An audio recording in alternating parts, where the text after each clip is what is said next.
তুমি কি নিশ্চিত যে কোরআন আল্লাহর পক্ষ থেকে? যদি সন্দেহ থাকে তাহলে এই চ্যালেঞ্জ গ্রহণ করো। চ্যালেঞ্জটা কি?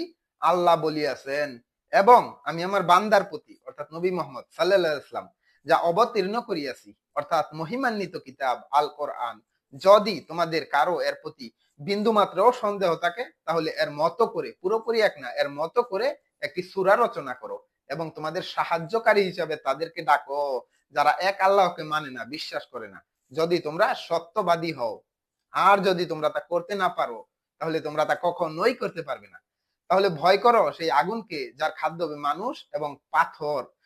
And it's created for disbeliever, যা অবিশ্বাসীদের জন্য, কাফেরদের জন্য, সত্য প্রত্যাখ্যানকারীদের জন্য প্রস্তুত করা হয়েছে। সূরা আল বাকারা আয়াত 23 এবং 24। তোমার মতামত কমেন্টে জানাও এবং শেয়ার করে অন্যদের শেখার সুযোগ করে দাও। Thank you so much.